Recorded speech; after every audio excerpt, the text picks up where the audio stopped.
The Science of Learning is a 6-part series that is intended to summarize the existing research from cognitive science related to how students learn and connect this research to its practical implications for teaching and learning. The first and most important question to be answered is, how do students understand new ideas? Students learn new ideas by reference to ideas that they already know. This is what makes curriculum and lesson planning so important. This planning ensures that students have the prior knowledge they need to master new ideas. Effective analogies map a new idea onto one that students already know, and teachers are able to elaborate on them and direct student attention to the crucial similarities between existing knowledge and what is to be learned. To learn, students must transfer information from working memory to long-term memory. But students have limited working memory capacities that can be overwhelmed by tasks that are too cognitively demanding.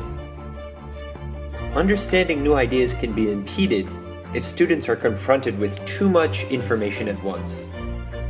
Think about jumping into a book like Game of Thrones.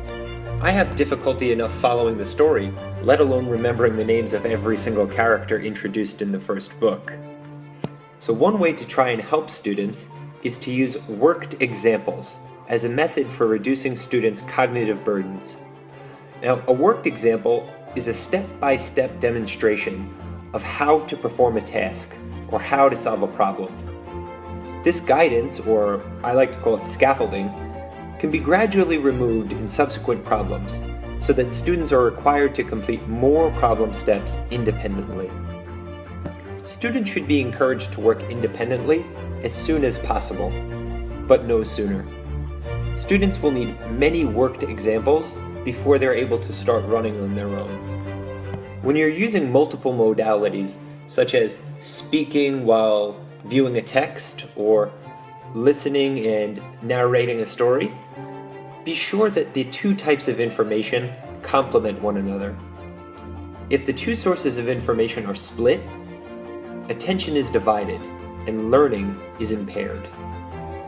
I cannot stress enough the importance that students are not overwhelmed, especially at the beginning of class. So make sure that content is explicit through carefully paced explanation, modeling, and examples. Cognitive development doesn't progress through a fixed sequence of age-related stages. The mastery of new concepts happens in fits and starts. There are no age limits in learning. There is no biologically inevitable course of development. Age is not a predictor of mastery. To answer the question of whether a student is ready, the teacher should be asking themselves, has the student mastered the prerequisites necessary for mastering this task? Once again, to answer the question, how do students understand new ideas? The first principle is to connect new ideas to old ideas. Number 2 is to limit the amount of information that you expose students to. And number 3 is to move on to more intricate, more detailed, more intense work when students are ready. If you'd like to read the original research, it can be found at www.deansforimpact.org. This has been a Kaizen teaching production.